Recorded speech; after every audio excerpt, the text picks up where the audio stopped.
लगभग 500 साल के बाद में दोबारा से संतति यानी संतति या संतति, एक परंपरा को बोलते हैं संतति। तो संतति यानी शांत लोगों की एक परंपरा दोबारा से आरंभ हो रही है। जो संत होगा, जो शांत होगा, जिसने अपने सारे के सारे राग द्वेष और मोह मूढ़ता को शांत कर लिया होगा, सह का अंत कर लिया होगा, निज का अंत कर लिया होगा, इन बुराइयों का अंत कर लिया होगा, वो संति पद को प्राप्त कर लेता है। यानी अपने बुराइयों के अंत वाले कदम को, उस ऊंचाई को प्राप्त कर लेता है। इसको संतान भी बोलते हैं, यानी जो लगातार परंपरा चलती आ रही है उसको संतान भी बोलते हैं। तो जितने शब्द हैं संत से बहुत सारे बने हुए हैं, जिसको संताप बोलते हैं, संतुष्टि यानी संतुष्टि बोलते हैं, संतति बोलते हैं, संतान बोलते हैं, संतोष बोलते हैं। तो इतने सारे शब्द हैं संत से बने हुए, जिससे पता चलता है कि संत पद, संति पद, संत परंपरा, संतान परंपरा, संतति परंपरा, संतति परंपरा, संताप परंपरा, संतुष्टि परंपरा, संतोष परंपरा बहुत पुरानी है। और जितने भी लोग भारत में, जिन्होंने भी शांति का, संत का भाव दिया है या उसका अभ्यास किया है या अभ्यास कराया है, उनके नामों से ये जाना जाता है। यानी कि बहुत सारे संत हैं जिनको हम नामों से जानते हैं और उन्हीं के नाम से उन परंपरा को जानते हैं, पर वो सारी परंपराएं संत परंपरा हैं। और जो संत परंपराएं हैं वो सारे के सारे समनों की हैं और वो समणीय धम्म की परंपरा है। भारत में समनों का सिर्फ एक धम्म है, प्राकृतिक धम्म, जिसको समन धम्म या समणीय धम्म बोलते हैं। बहुत सारे समणीय जो संत हैं उनके नामों से उन परंपरा को जाना जाता है, पर वो सब समणीय धम्म के अंदर आती हैं, क्योंकि समन लोगों की हैं। और भारत में वमनीय परंपरा एक भी नहीं है, कोई वमनीय धम्म नहीं है, क्योंकि बाहर के जो लोग आते हैं उनका धम्म या उनकी परंपरा बाहर होती है। यहां वो जिस परंपरा में आते हैं उसी परंपरा में उनको आना होता है।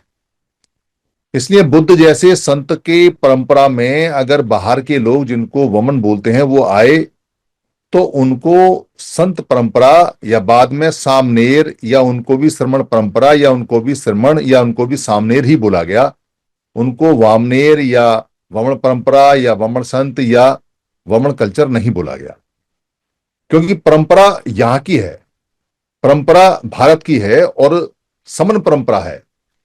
इसलिए समन संखति की समन परंपरा एक ही परंपरा है, और कोई परंपरा और कोई संतति और कोई संतान और कोई उत्पत्ति और कोई संताप और कोई संतोष और कोई संतुष्टि है ही नहीं।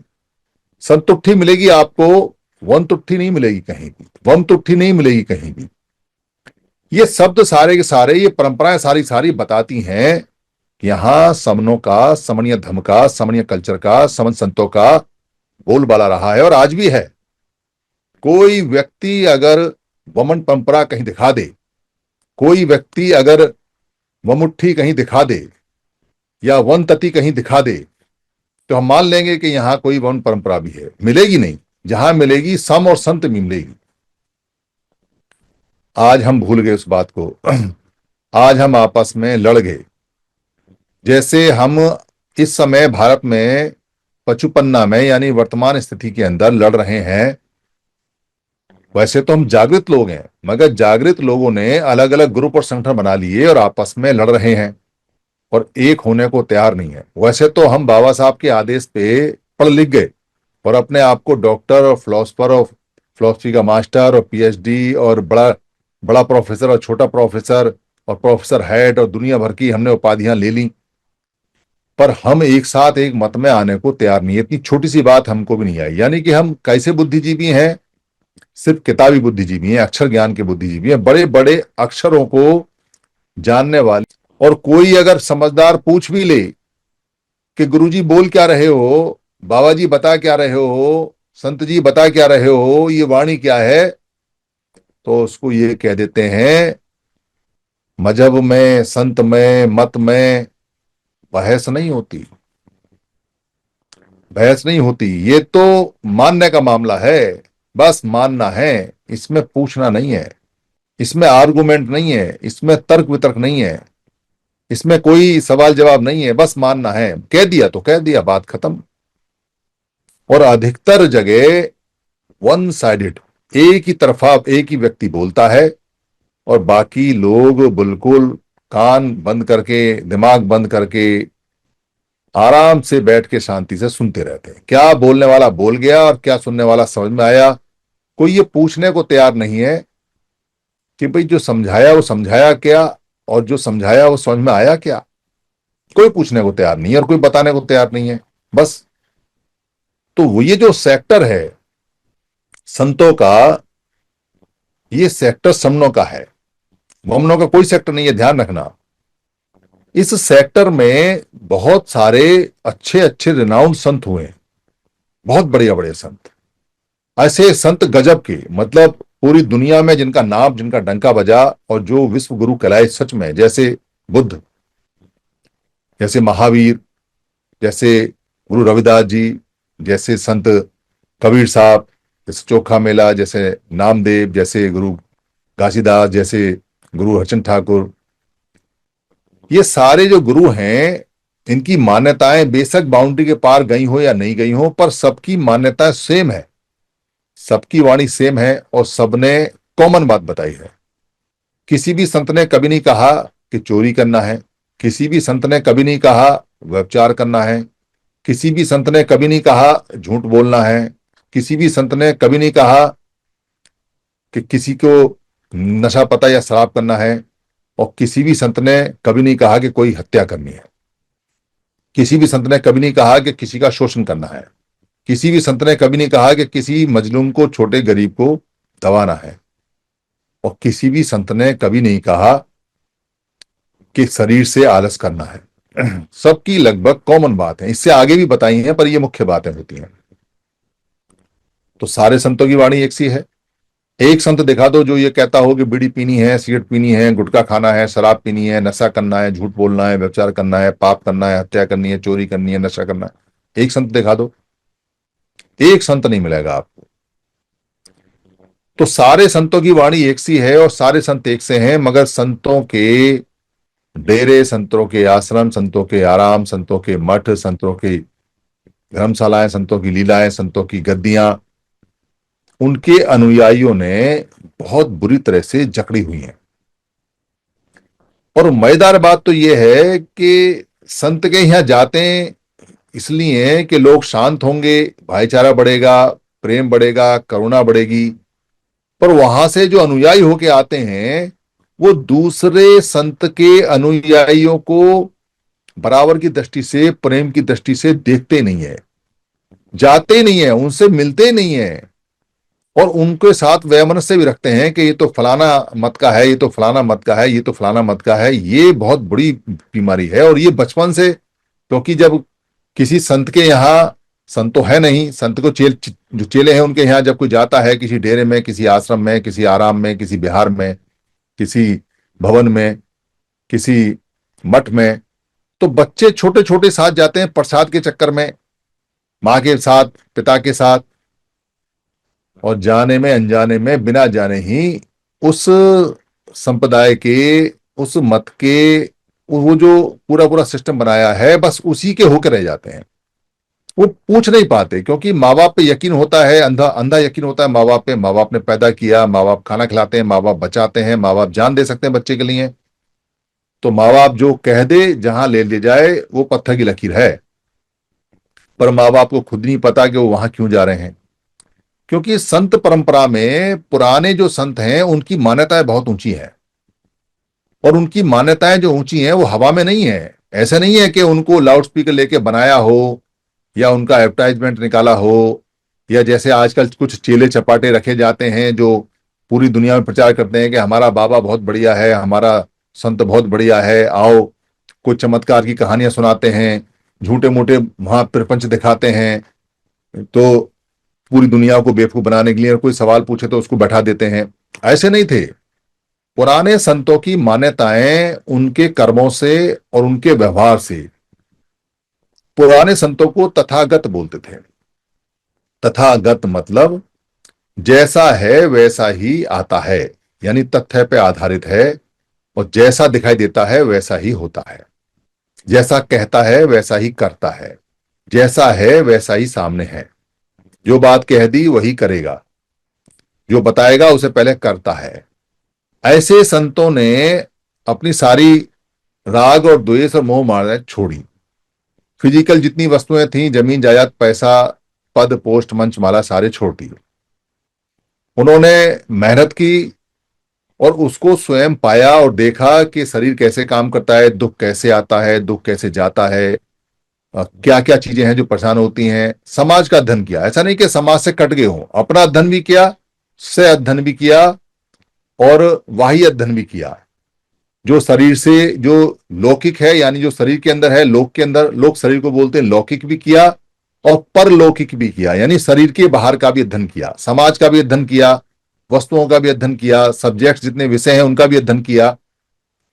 और सब कुछ जानने के बाद में लोगों की भलाई के लिए जीवन भी दिया, काम भी किया।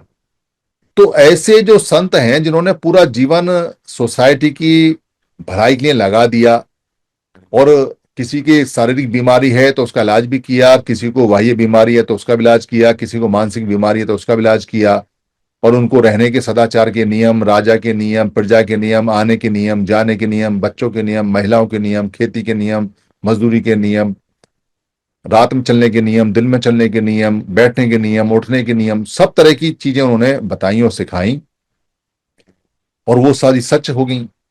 तो लोगों का यकीन बढ़ गया।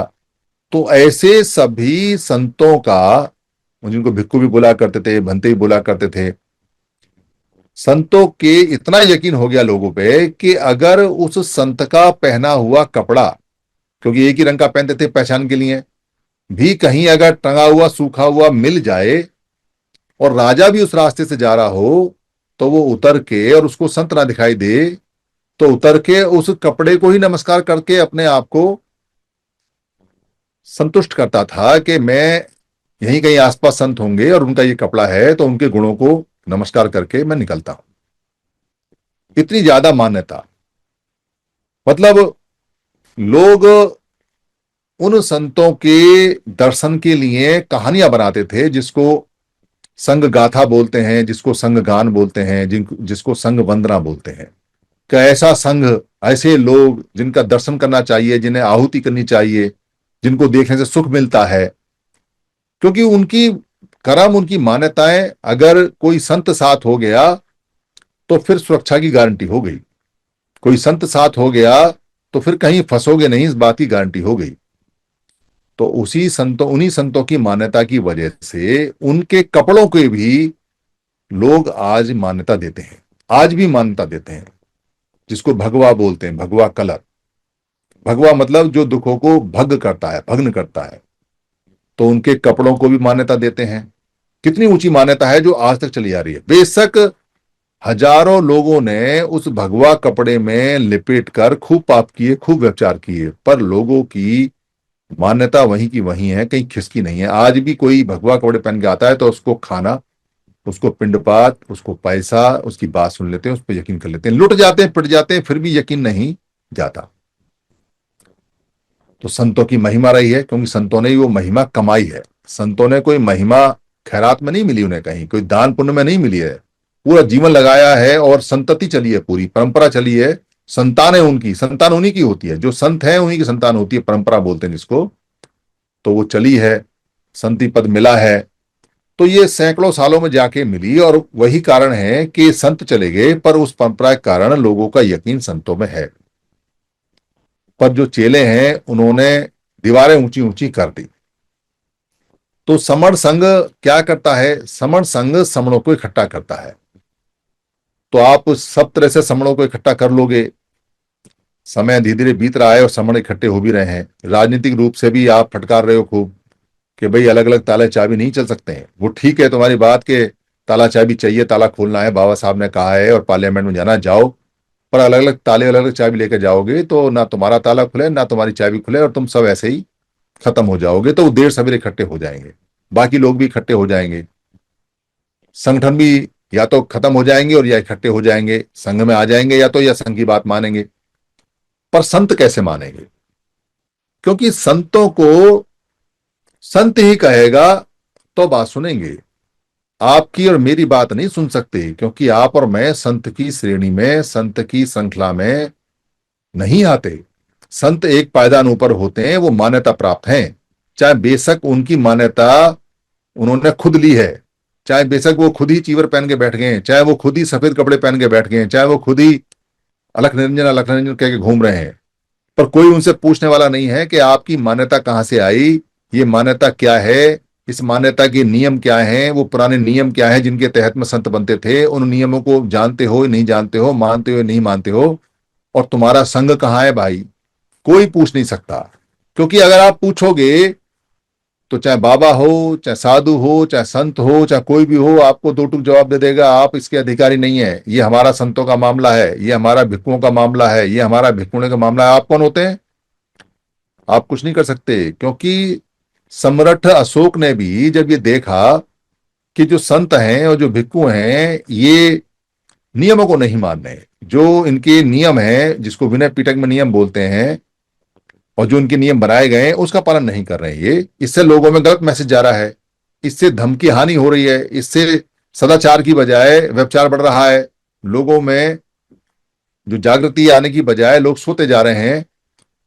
तो सम्राट अशोक ने भी डायरेक्ट उनके चीवर पे हाथ नहीं डाला, चीवर तो बहुत उतरे है पर सीधे नहीं उतारे। उन्होंने एक श्रेष्ठ जो अच्छा भिक्खु था, बढ़िया भिक्खु था, सेठी भिक्खु था, उसको धम्म के बारे में जाना, सीखा, जब यकीन हो गया कि अच्छा है, और भिक्खु भी चाहते थे अच्छे भाई कि ये संतों के उतरने चाहिए, तब वो पर्दे के पीछे रह के राजा ने और उनको सवाल जवाब करके तक तक करके ये पता करा कि कौन भिक्खु है कौन नहीं, कौन नियमों को मानता है कौन नहीं, और जो नियमों को नहीं मानते, जो खाली लोगों को वैसे ही बन गए कि लोगों का कुछ हम फायदा उठा लें, इस चीवर का कुछ फायदा उठा लें, उन सबके चीवर उतारे गए।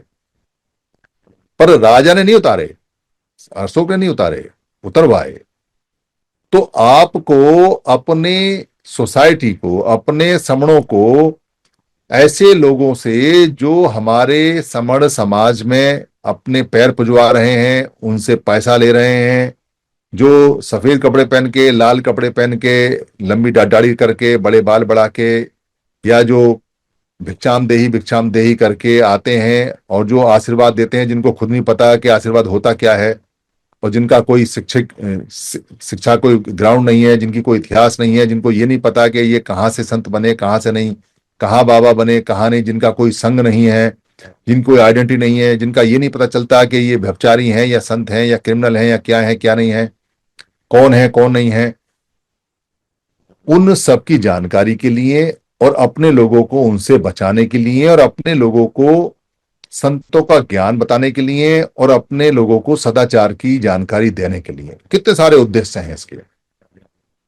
समन संघ ने यह निवेदन किया कि एक संघति बननी चाहिए और वो संघति समन संघ से अलग होनी चाहिए। क्यों होनी चाहिए अलग? क्योंकि समन संघ पद पोस्ट मंच माला से अलग रहता है। समन संघ संतों के लिए पद पोस्ट मंच माला माइक नहीं मुहैया करा सकता, क्योंकि संत बनने के बाद में वो साधारण संगी नहीं रहेंगे। संत बनने के बाद में उनका एक जो ओहदा पद है वो एक स्टेप ऊपर हो जाएगा और संतों के बराबर हो जाएगा। तो समण संघ के तो 10 गोल्डन नियम है। अगर समण संघ किसी को संत बनाएगा, पद देगा या उसके लिए मंच बनाएगा तो नियम टूट जाएगा।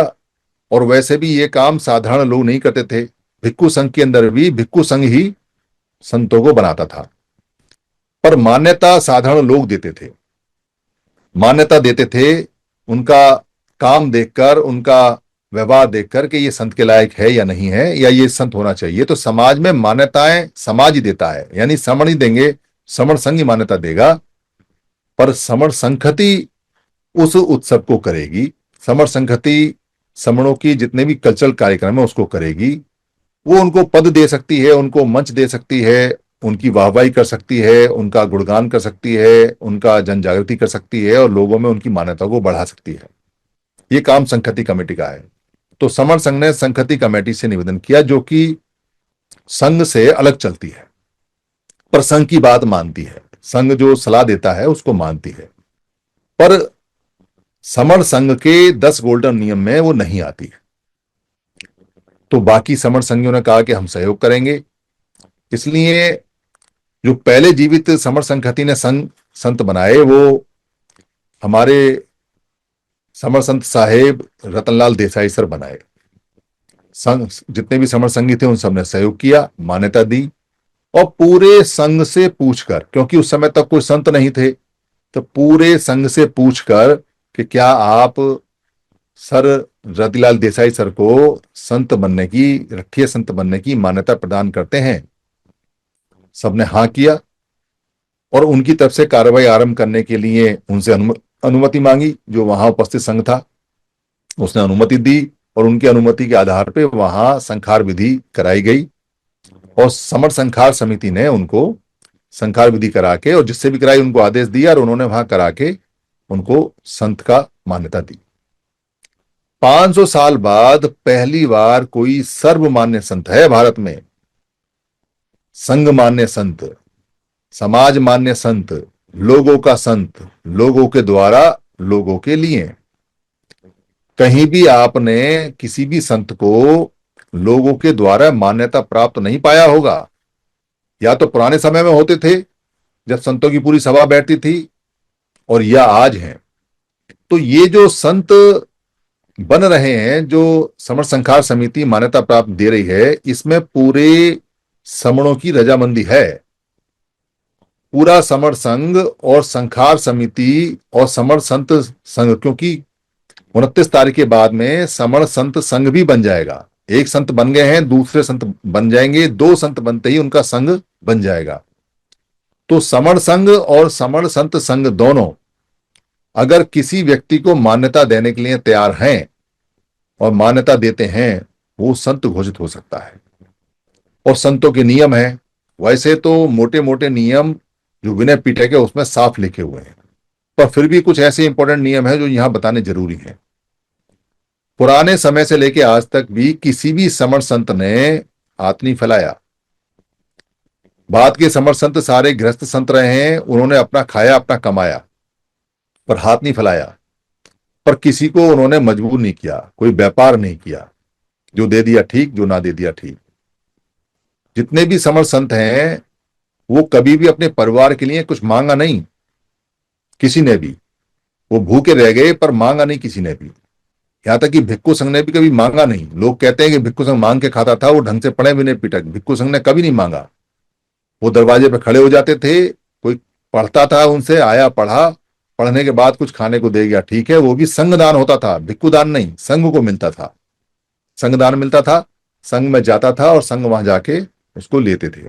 और सोना चांदी पैसा कीमती वस्तु ले नहीं सकते, वही नियम यहां है। कोई भी संत सोना चांदी पैसा नहीं ले सकता, पर संघदान की परंपरा रहेगी। तो संघदान में भिक्खु क्या लेना चाहेंगे? वैसे तो सारे जितने भी हमारे समर संत हैं उन सबका, जितने भी बनेंगे उन सबका खर्चा वो खुद उठाएंगे, ऐसा तय है। पर मान लो कहीं किसी को कुछ देना हो और संत संघ के लिए लेना चाहें तो क्या ले सकते हैं? सत्तक दंड ले सकते हैं। जो उड़ीस है, उड़ीस मतलब पगड़ी है, वो ले सकते हैं। या जो प्रचार सामग्री है, प्रचार सामग्री, प्रसार सामग्री संतों के संघ के लिए या समर संघ के लिए, उसको ले सकते हैं। तो अधिकतर लोगों को दान में क्या देना चाहिए? संघदान में प्रचार सामग्री वहीं से खरीदें, वहीं से संघदान की स्टांप लगवाएं और वहीं से जो वहां संघदान की कमेटी है उसको दे दें अपनी तरफ से प्रसाद के रूप में। और प्रसाद के रूप में ही लोग उसको वहां से लेके जाए। कैसे लेके जाए? जैसे मंदिर के अंदर लोग मिठाई लेके आते हैं, वो मिठाई वहां देते हैं और वो मिठाई वहां इकट्ठी होती रहती है। कुछ लोग मिठाई लाते हैं, कुछ लोग मिठाई नहीं लाते हैं। जो लोग मिठाई नहीं लाते हैं उनको उसमें से प्रसाद के रूप में से मिठाई दे देते हैं, मुंह मीठा करके जाओ। जो लोग मिठाई लेके आते हैं उनकी आधी मिठाई रख रख लेते हैं, आधी वापस कर देते हैं, या थोड़ी रख लेते हैं, सारी वापस कर देते हैं, या सारी रख लेते हैं, थोड़ी वापस कर देते हैं, जैसा वहां है। और वो मिठाई बाद में प्रसाद के रूप में जितना भोजन है सबको बांट दिया जाता है। हमें प्रचार प्रसार सामग्री की कमी है। कुछ लोग हमारे ऐसे हैं जो प्रचार प्रचार सामग्री का दान दे सकते हैं, कुछ लोग ऐसे हैं जो दान को ग्रहण कर सकते हैं, ले सकते हैं। दोनों का काम हो जाएगा। प्रचार सामग्री अगर बचेगी वहां तो वहां की यूनिट को दे दी जाएगी, यूनिट बाद में घर घर जाके पहुंचा देगी। इससे हमारा समर संत संघ और समर संघ दोनों ही बढ़ेंगे। तो संघ दान हो सकता है। संघ जो समर संत हैं उनके लिए समर संत दान हो सकता है, पर प्रचार सामग्री का उनको पगड़ी की, उनको शतक दंड की या उनको किसी पात की आवश्यकता नहीं है। वो सब संतों के पास रहेगा, क्योंकि वो संत जो भी बन रहे हैं वो अपना खर्चा खुद उठा रहे हैं, वो मांगेंगे नहीं किसी से भी। संतों को पंचशील का ग्रहण करना पड़ेगा, यानी पंचशील लेना पड़ेगा, उसका पालन करना पड़ेगा। वो संखार वहां पर होगा, क्योंकि जितने भी संखार हैं वो सारे के सारे वहां होंगे। उसमें कुछ प्रमुख संखार हैं, जैसे परिवत्थ धारण संखार है, यानी कि समण परिवत्थ उनको दिया जाएगा, उनको पहनाया जाएगा। जो समण सत्तक दंड है उसका धारण करने का संखार होगा। जो उनका उड़ीस है, यानी कि जो उनकी पगड़ी है, उसका सिरोवेठन होगा। सिरोवेठन मतलब सिर पे ऐठन, यानी सिर पे बांधी जाएगी, उसका संखार होगा। वहां जो उनको जानंतु है, जानंतु मतलब पंचशील जानन तंतु, पंचशील को जानने वाले, तंतु माने धागे, 5 धागे उनको बांधे जाएंगे, 5 शील वो ग्रहण करेंगे। और वहां पर वो समण संत के कार्य की शपथ लेंगे। और ये सारे काम होने के बाद में वहां वो अपना उद्गार देंगे। और जो बड़े संत हैं, बड़े संत वो हैं जो सबसे पहले संत बने हैं, वो फिर अपनी बात वहां रखेंगे। उसके बाद में वहां छोटी मोटी कार्रवाई और होंगी। फिर जितनी हमारी यूनिट है वो सब उनका आशीर्वाद लेंगी, वहां पर फोटो खिंचवाएंगी। संतों के साथ हम नमन करेंगे, संतों को नमन होगा, संतों से आशीर्वाद लेंगे। और जो लोग अपने यहाँ संतों को बुलाना चाहें वो बुला सकते हैं। संतों के जिम्मेदारियां भी बहुत सारी हैं और संतों के कर्तव्य भी बहुत सारे हैं, यानी कि उनके कर्तव्य भी हैं, उनके अधिकार भी हैं। और संतों के नियम भी बहुत सारे हैं। वो सब संतों की जो आचार संहिता है वो उसमें आ रहे हैं, कुछ वहां बताए जाएंगे, कुछ हम चर्चा करते रहेंगे, धीरे धीरे करके वो पुस्तक आ जाएगी। वो सारे के सारे वही हैं जो पुराने समय में आए हैं। लेटेस्ट 2-4 अभी और हो सकते हैं, क्योंकि गृहस्थ संत बन रहे हैं। ऐसे भी संत बाद में बन सकते हैं जो अनागारिक हों, और ऐसे भी बन सकते हैं जो अभी निक्रमण करें, यानी कि जो घर को पूरी तरह से छोड़ दें। तीनों तरह के बन सकते हैं। तो अभी जो बन रहे हैं वो गृहस्थ संत बन रहे हैं। तो गृहस्थ संत की कुछ दिक्कत होती है, इसलिए उस संतों के नियम में गृहस्थ नियम भी आ रहे हैं जो वहां उनको मानने पड़ेंगे। धीरे धीरे करके ये संतों की जो मान्यता है ये बढ़ेगी। सारा काम जो होता है वो मान्यता का होता है। अगर आप अपने संत को मान्यता देंगे तो संत भी आपको मान्यता देंगे। अगर आप अपने संतों को मान्यता नहीं देंगे तो आपको खुद की भी मान्यता नहीं मिलेगी। हमारे जो लोग हैं वो दूसरे लोगों के पैरों में लौटते पीटते हैं, वहां जाके वो अपनी मान्यता ढूंढते हैं। पुराने समय में हमारे ही संत हुआ करते थे और किसी के संत ही नहीं होते थे। संतों की परंपरा, संतों की संतति इसलिए बहुत जरूरी है क्योंकि अधिकतर जो लोग हैं वो सदाचार की बातें या जो समर संघ के जो ग्रंथ हैं उनके पढ़ने में कोई इंटरेस्ट नहीं है। वो उनको पढ़ते भी नहीं है, उनको दे दो तो पढ़े रहते हैं। उनको सुनने में भी कोई इंटरेस्ट नहीं है, ना उनके पास साधन है। वो सीधे साधे साधारण लोग हैं, मजदूर किसान लोग हैं, सुबह से लेकर शाम तक करते हैं। पर संतों पे यकीन पूरा है, संतों की बात को आंख बंद करके मानते हैं।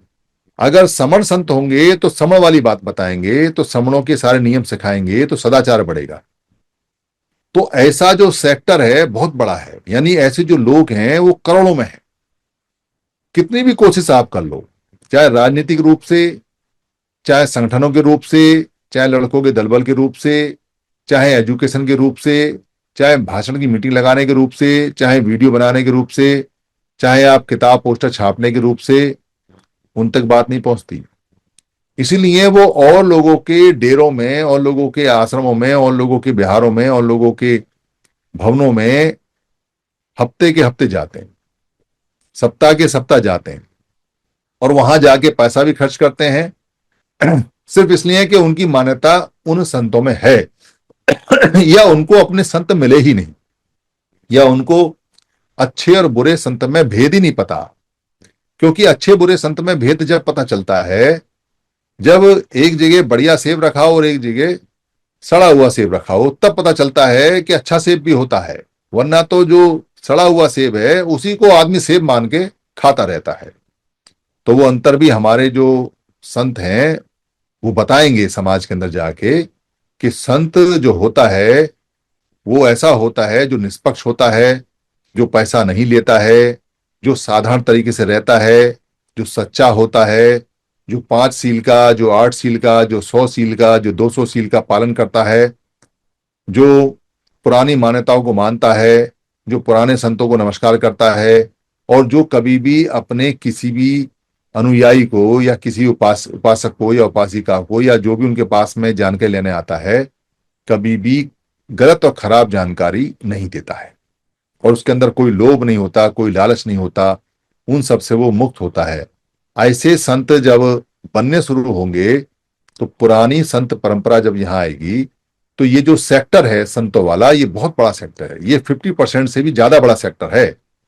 अगर आप इसको छोड़ दोगे और इसमें तन मन धन से इसमें नहीं लगोगे और इसको नहीं बढ़ाओगे, तो ये सेक्टर किसी और के हाथ में रहेगा और आपके लोग आपसे ही लड़ते रहेंगे। क्योंकि बाबा के यहाँ जाता है, आश्रम में जब जाता है, जब किसी संगति में जाता है, जब किसी उसमें जाता है, संगत में जाता है, और वहां जाके जो वहां बैठ के आराम से सीख के आता है, उसको मिटाना बिना संत के असंभव है।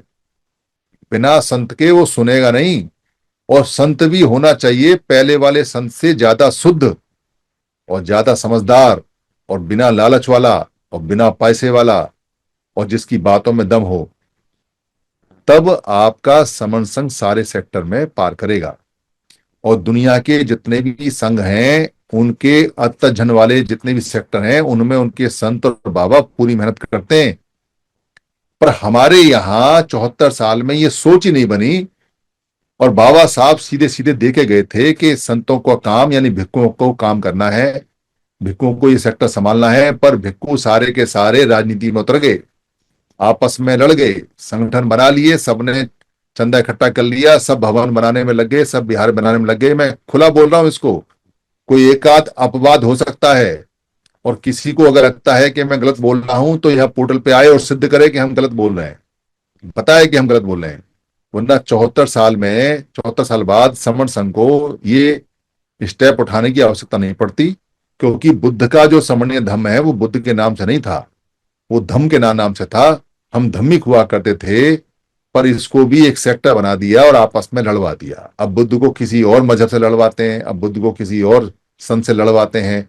जो बुद्ध यूनिवर्सल रहे, यूनिवर्सल संत रहे, संतों के संत रहे, उनको छोटा करके बनाने की जिद हमारे लोगों ने कर ली और पूरी तरह से कर दिया। ऐसा नहीं होना चाहिए। इसलिए समण संत जितने भी परंपरा में बनेंगे, वो सारे संतों में जाएंगे, वो सारे संतों में बैठेंगे, वो सारे गुरुओं की वाणी सीखेंगे, वो सारे गुरुओं की वाणी बोलेंगे, पर समणों की। क्योंकि वैसे बमणों में होता भी नहीं कोई संत, समणों के गुरुओं की वाणी, और वो सारे समणों को सिखाएंगे और बताएंगे और सारे संतों से निवेदन करेंगे, भाई सारे संत एक हैं। जब तक हम एक वाणी, एक भाषा, एक जगह नहीं बैठेंगे, हम अपने गुरुओं का अपमान ही करेंगे, कोई मान नहीं करेंगे। और हमारे लोग कभी भी इकट्ठे नहीं हो पाएंगे, क्योंकि जिनके गुरु अलग अलग होते हैं उनके चेले तो पहले से अलग हैं।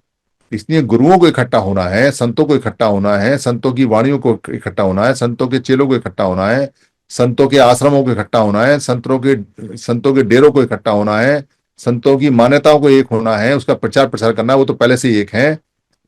तब जाके हम थोड़ा सा सफलता की तरफ उम्मीद कर सकते हैं।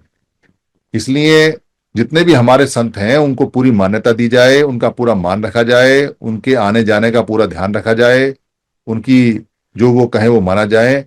कोई भी व्यक्ति संतों से बड़ा जानकार हो सकता है, पर संत को नमस्कार करना कंपलसरी है। अगर कोई संत को नमस्कार नहीं करेगा तो संघात है। आप बहुत अच्छे जानकार हो सकते हैं संत से, तो आप संत बन जाइए, पर आप ये कहें कि मैं संत से ज्यादा जानकार हूं इसलिए संत को नमस्कार नहीं करूंगा, तो वो संघात में आता है, क्योंकि जब पूरा समाज मान्यता देता है तो संत आपसे कम जाने या ज्यादा जाने, पर उन्होंने जिम्मेदारी उठाई है, और जिम्मेदारी उठाना बड़ा काम होता है। जानकारी सीखना बड़ा काम नहीं होता है। जानकारी तो स्कूल का मास्टर भी बहुत जानता है, प्रोफेसर भी बहुत जानता है, पर वो अगर समाज सेवा में ना आए और अपनी सेवा ही करता रहे तो काय का समाज के लिए फायदेमंद वो जानकारी नहीं है। पर कोई आदमी अगर बहुत कम जानकार भी है और पूरे समाज में वो लगा रहता है, दिन रात सेवा करता है, तो वो बड़ा जानकार, बड़ा ज्ञानी माना जाता है। ऐसा संतों की वाणी है, उसी पे हम चलते हैं। तो 29 तारीख को लगभग 350, 350 तो हो जाएंगे। 350 की तो खबर आ गई है। 350 से लेके और ऊपर ही लोग जाएंगे। जो लखनऊ और लोग लखनऊ के आसपास हैं वो सब आए। 500 रुपए का वहां पर खुद के खाने का, बैठने का खर्चा है। पर कोई व्यक्ति अगर लखनऊ का है और वो खाना अपने घर से खा के आना चाहता है और वो खाना नहीं खाना चाहता है, तो 500 रुपए देने की आवश्यकता नहीं है। वो कार्यक्रम में शिरकत करे, क्योंकि टोकन होगा वहां पर। तो जो खाना खाएगा, जो 500 रुपए देगा, उसको टोकन मिलेगा, क्योंकि उसकी कंडीशन है, क्योंकि वो महंगा है जहां हम कार्यक्रम कर रहे हैं, तो वहां 500 रुपए का एक शर्त है। तो इसलिए व्यक्ति आए, और 500 रुपये नहीं देना हो तो, खाना नहीं खाना हो तो 500 रुपये ना दें, खाना खाना हो, नाश्ता करना हो तो 500 रुपये दें। वहां बैठें, वहां देखें क्या व्यवस्था है क्या नहीं है, संतों की वाणी सुने, देखें। और जो समाज के अंदर, जो समणों के अंदर ऐसी प्रवृत्ति के लोग हैं जिनको आपको लगता है कि वो संत का कार्यभार, संत की जिम्मेदारी संभालने के योग्य हैं, वो बढ़ के आगे आए। अपने गुणों को बढ़ाएं, अपने पंचशीलों को बढ़ाएं, अपने 8 शीलों को बढ़ाएं, अपने 100 शीलों को बढ़ाएं, 200 शीलों को बढ़ाएं, और संत बनने के लिए यहाँ समर संघ में बताएं कि वो संत के गुण रखते हैं। समर संघ और समर संत संघ इस बात को चेक करेगा, देखेगा कि इन व्यक्ति के अंदर समर संत बनने के गुण हैं या नहीं है। अगर ऐसे गुण पाए जाते हैं और समर संत उसकी स्तुति करता है, उनको वहां प्रस्तावित करता है, और समर संघ के लोग भी प्रस्तावित करते हैं, तो अगर सामूहिक प्रस्ताव होता है तो वो पास हो जाता है, तो वो अगले समर संत बन सकते हैं। समर संत बनने का रास्ता पहले भी खुला हुआ था, अभी भी खुलवा है, बीच में बंद हो गया था। बीच में हमारे लोगों को संत तो बात छोड़ो, उनको तो मनुष्य भी मानने से इनकार कर दिया, जानवर बता दिया, और जानवरों को कौन संत बनाएगा, कौन उनको संत की मान्यता देगा। हालांकि इस बीच में हमारे बहुत लोग ऐसे काबिल आए जो संतों से भी, उनकी जो महानता थी वो संतों की काफी ऊपर महानता रही है। पर मान्यता, हम ही लोग जब बड़े कमजोर थे तो मान्यता देते किसको? आज हम लोग इतने सबल हैं कि अपने संतों को, अपने लोगों को मान्यता दे सकते हैं। इसलिए संतों की जय करनी चाहिए, संतों को वंदामी करना चाहिए, वंदामी संत साहिब बोलना चाहिए। अपने संतों को कहना चाहिए वंदामी संत साहिब, ऐसा हमको बोलना चाहिए, या पूरा बोलना चाहिए वंदामी समण संत साहिब करके हमें बोलना चाहिए। उनको नमस्कार करना चाहिए। कोशिश हो कि उनको झुक कर नमस्कार करें। अगर वो ऊपर हैं तो नीचे झुक के नमस्कार करें, उनसे थोड़ा नीचे। उससे हमारा नम होने से, नीचे होने से अपने संत की मान्यता बढ़ती है, तो हमारी भी मान और सम्मान बढ़ता है।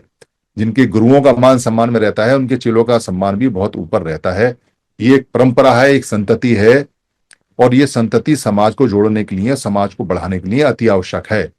इस अति आवश्यक कार्य को बिना झिझक के, बिना अहंकार के, क्योंकि ये 5 साल बाद हो रही है इसलिए थोड़ी बहुत दिक्कत आ सकती है, पर नीचे झुककर आराम से नमस्कार करके इसको आगे बढ़ाना चाहिए, और संतों को पूरी मान्यता देनी चाहिए। मेरी किसी बात से अगर किसी को कोई हानि हुई हो, कोई बात अगर ऐसी लगी हो, तो मैं संतों से या समर संघ में जितने भी लोग हैं उनसे मैं माफी चाहता हूँ। संघ मुझे माफ करे, संघ मुझे माफ करे, समर संत मुझे माफ करें। संघं नमामि, संघं नमामि, संघं नमामि, संतों को वंदामि।